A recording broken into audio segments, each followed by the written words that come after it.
Hello everyone. आज हमारी ये थर्ड क्लास है बेसिक आर्ट के फंडामेंटल्स के बारे में। हम इसके बारे में आर्ट के फंडामेंटल्स के बारे में पढ़ रहे हैं कि हमें कोई भी ड्राइंग ड्रॉ करने से पहले लाइन को कैसे क्रिएट करते हैं और एंगल को कैसे जज करते हैं। कुछ भी चीज़ बनाने से पहले उन सब को हम डिटेल्स में अपने माइंड में रखेंगे, तब हम जाके कोई चीज़ ड्रॉ करेंगे। ठीक है,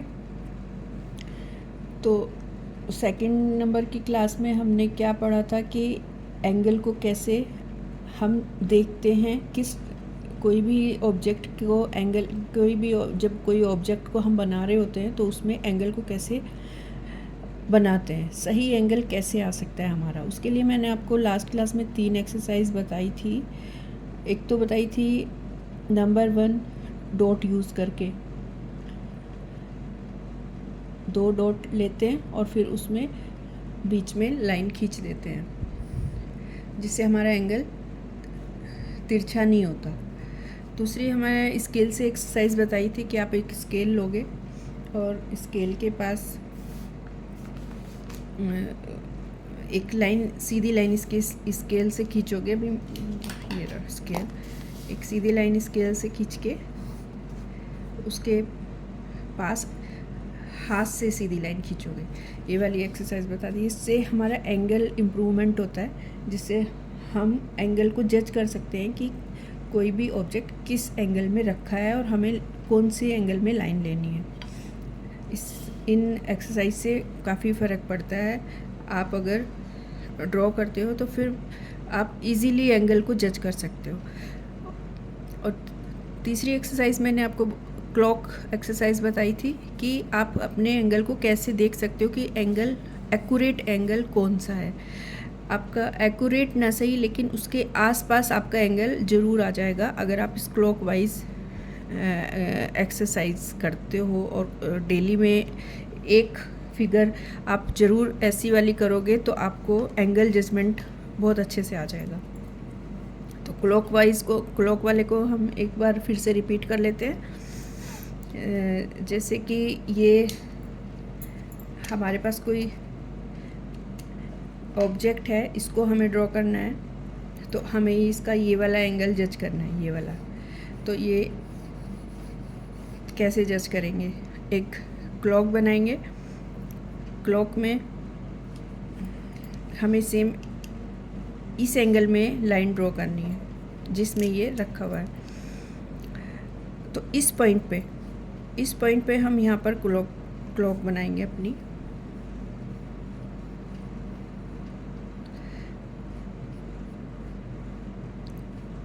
ये 12, ये 3, ये 6 और ये 9। तो यहाँ पर 1 और यहाँ पर 2। तो हम देख रहे हैं ये जो एक्यूरेट 2 पे एंगल जा रहा है, तो हमें एक यहाँ पर एक दूसरी क्लॉक बनाकर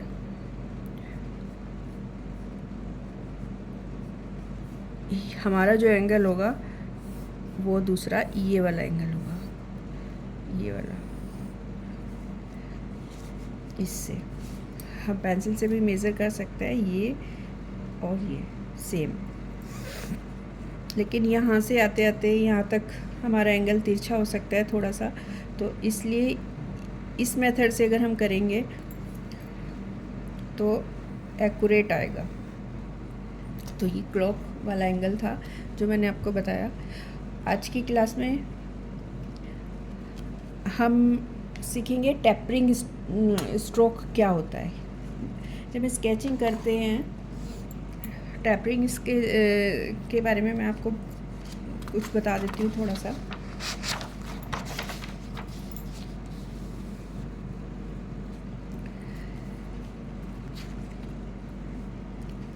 सबसे पहले तो मैं आपको बेसिक बताती हूँ कि हमें ओवर हैंड ग्रिप से और ट्राइपॉड ग्रिप से डेली प्रैक्टिस करनी चाहिए।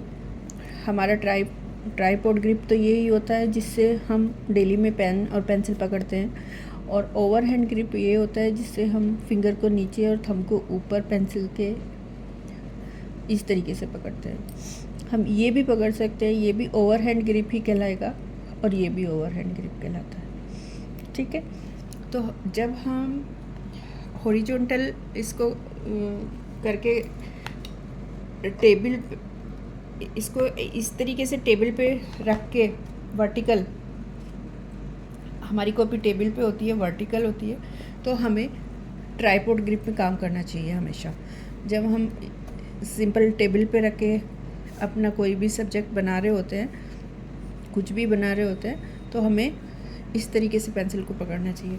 और जब हम हॉरिजॉन्टल वर्टिकल पोजीशन में बनाएंगे,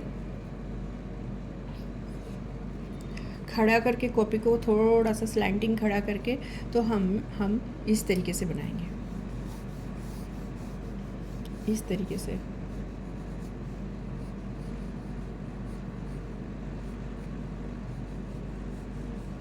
कोई भी फिगर अगर हमें बनानी हो तो इस तरीके से हमें प्रीफर करना चाहिए बनाने के लिए।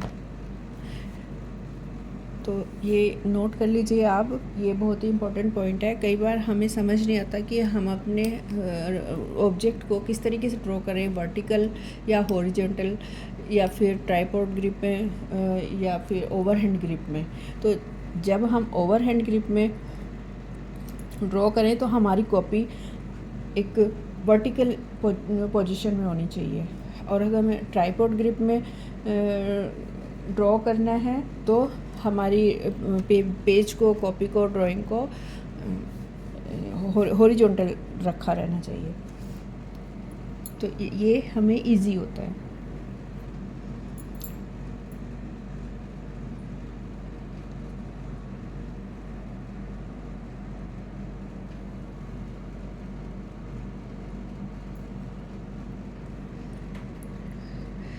तो टेपर स्ट्रोक क्या होता है? TAPERING, stroke.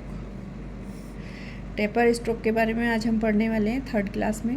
ये क्या होता है? देखो, जब हम कोई लाइन खींचते हैं तो मोस्टली ऐसे खींचते हैं, यहाँ से स्टार्ट करी, यहाँ पर हमने इस तरीके से लाइन को क्लोज कर दिया। लेकिन अगर हम कोई लाइन ऐसे स्टार्ट करके यहाँ से और लास्ट में फ्री फ्लो में छोड़ देते हैं उसको, तो वो लास्ट में हल्की धीरे धीरे पतली होती जाती है और लाइट होती जाती है। तो ये होता है टेपर स्ट्रोक।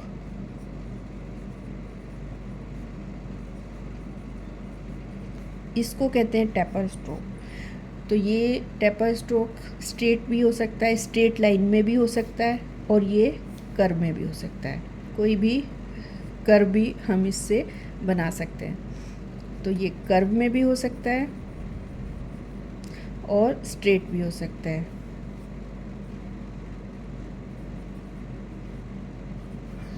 स्ट्रेट भी हो सकता है, सीधी लाइन में।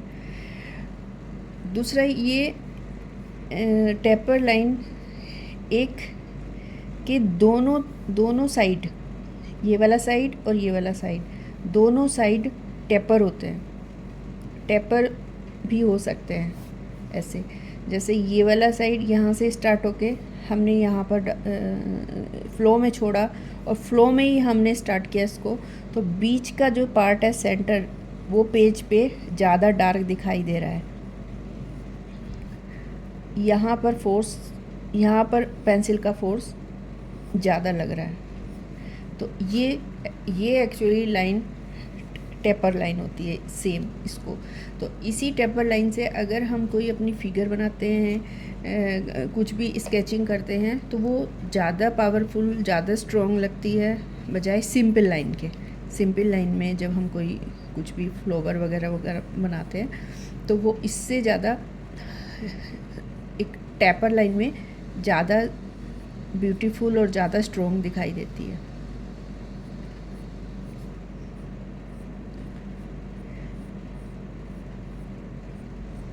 तो ये कर्व में भी हो सकती है और सिंपल स्ट्रेट लाइन में भी हो सकती है। तो ये दो तीन पॉइंट आप नोट कर लीजिए। स्ट्रेट लाइन व कर्व लाइन दोनों में टेपर स्ट्रोक लगाया जा सकता है।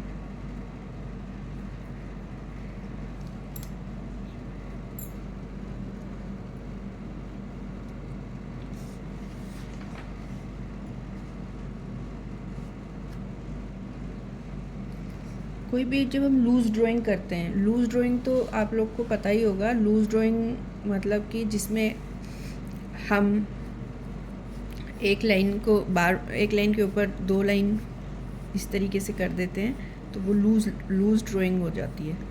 ऐसे मतलब प्रॉपर लाइन नहीं होती, एक ओवरलैपिंग होती है लाइन की एक दूसरे के ऊपर, वो उसको लूज़ ड्राइंग कहते हैं। तो उसको बाद में हम सारी लाइनों को रफ़ कर सकते हैं और एक सिंपल लाइन में अपनी फिगर बना सकते हैं, लेकिन जब तक हम उसको रफ़ नहीं करते हैं तो वो लूज़ ड्राइंग ही कहलाती है। तो ये हमारी लूज़ ड्राइंग होती है।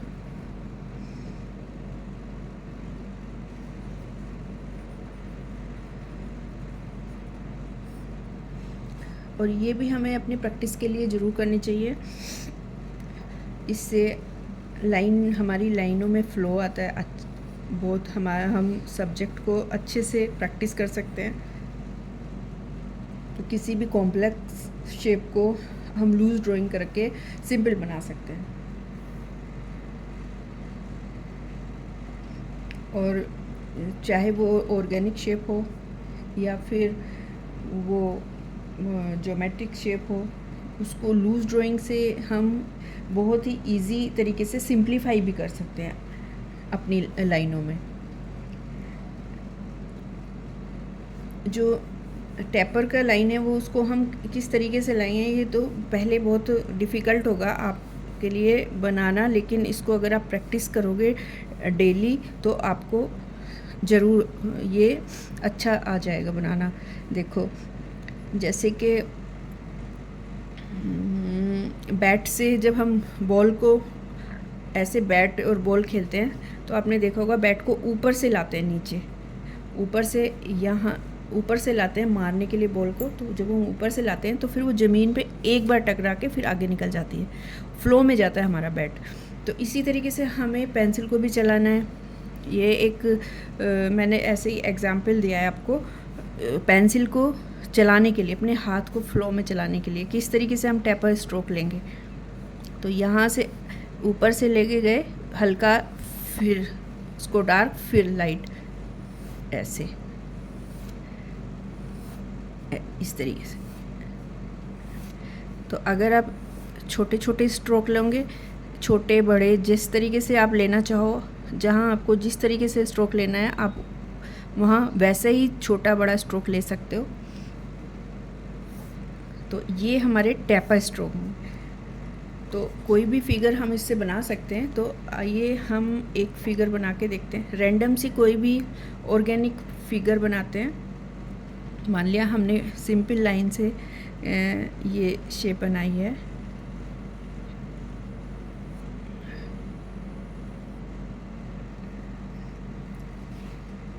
ठीक है, तो इस शेप को हम टैपर स्ट्रोक में कैसे बनाएंगे। इस शेप को देखो,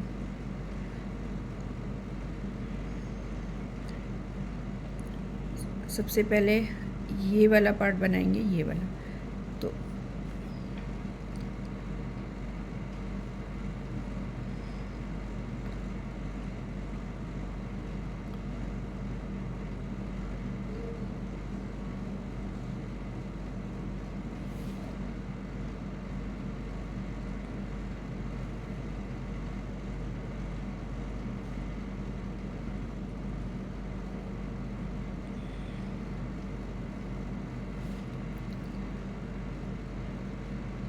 यहाँ पर हम छोटे स्ट्रोक ले रहे हैं।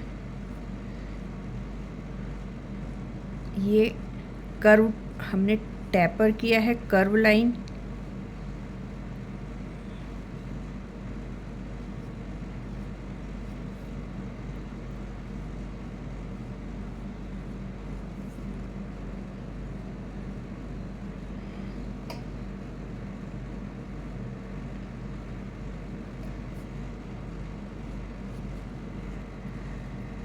देखो इससे ये ज़्यादा आपको ये ज़्यादा देखने में ज़्यादा अच्छा लग रहा होगा बजाय इस लाइन के।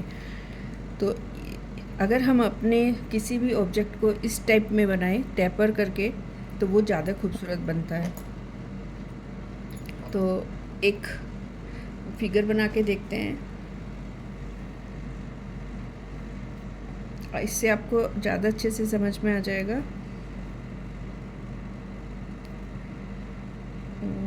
अभी देखते हैं।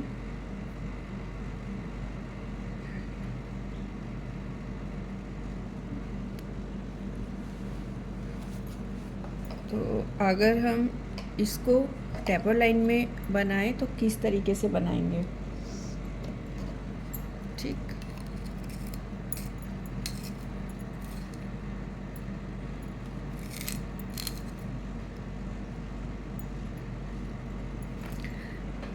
पहले इसको सिंप्लीफाई कर लेते हैं। हम ये और ये इस एंगल को हम उसी टाइप से जज करेंगे क्लॉक वाली एक्सरसाइज से। तो मान लिया अगर हम यहाँ पर 90 का कोण बनाते हैं तो ये बिल्कुल सेंटर में आता है 45 पे। तो एक चीज़ हम यहाँ पर माइंड में रख के ये वाला एंगल बनाएंगे, ठीक। अब एक एंगल हमें इस पे जज करना है,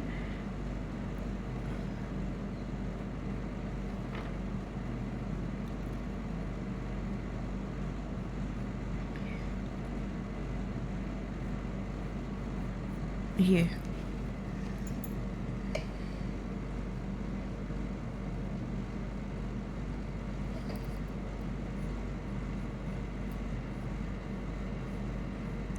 अभी हम सिर्फ इसकी आउटलाइनिंग ही बना रहे हैं।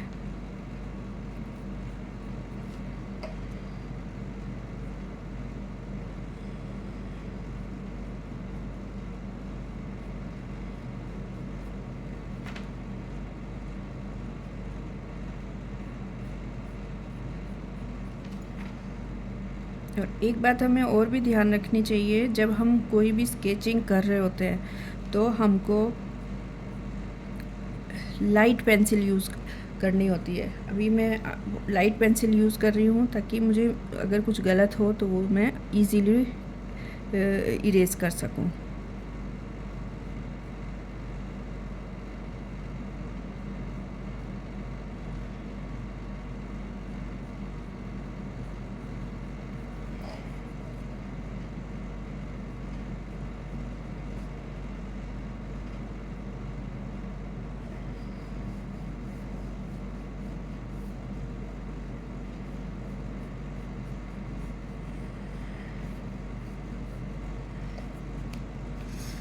तो ये मैंने एक आउटर लाइन बना दी है इसकी। अब हम इसको इसमें अच्छे से टैपर करके इसको अच्छे से इसको बनाएंगे।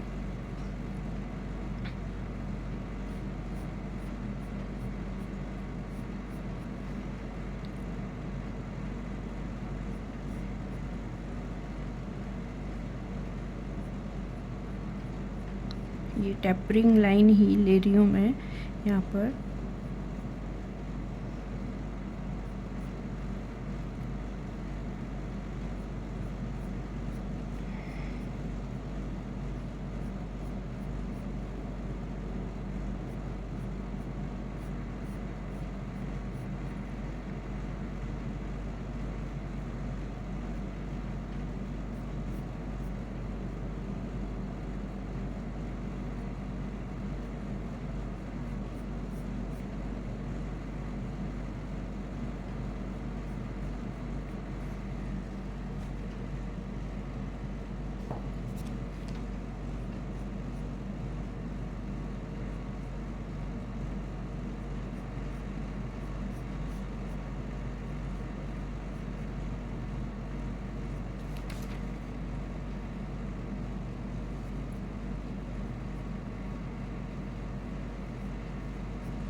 ये भी टेपर लाइन से ही हम इसको अच्छा सा दिखाएंगे।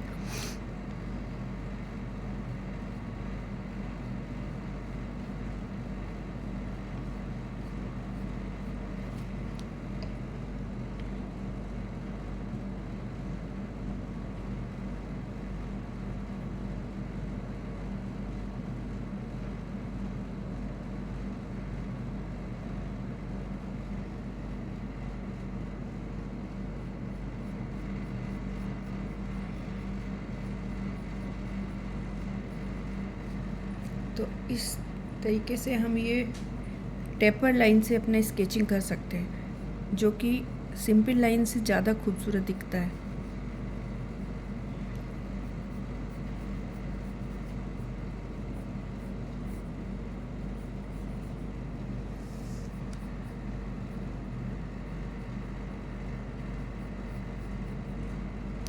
तो ये टेपर लाइन का मैंने आपको आज टेपर लाइन के बारे में बताया।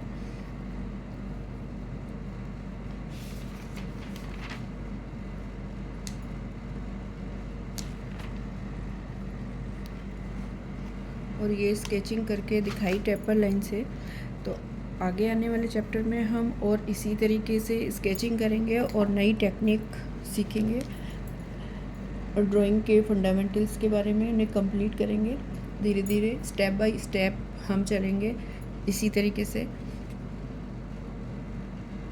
तो आज का क्लास बस इतना ही। मिलते हैं नेक्स्ट क्लास में। तब तक के लिए आप प्रैक्टिस करते रहिए लाइनों की, सर्किल की और स्क्वायर की। और ये टेपर लाइन आप इसी तरीके से, आज का ये आपका होमवर्क है कि आप टेपर लाइन की प्रैक्टिस कम से कम 5 से 10 मिनट ज़रूर करेंगे, ताकि आपका जो स्केचिंग बने वो एक बहुत अच्छा आपका हाथ में फ्लो आए और अच्छी स्केचिंग बने आपकी। ऐसे पहले स्मॉल स्मॉल लाइन खींचेंगे, फिर लंबी लाइन खींचेंगे। शुरू में लाइट, बीच में डार्क और लास्ट तक लाइट होती चली जाएगी वो।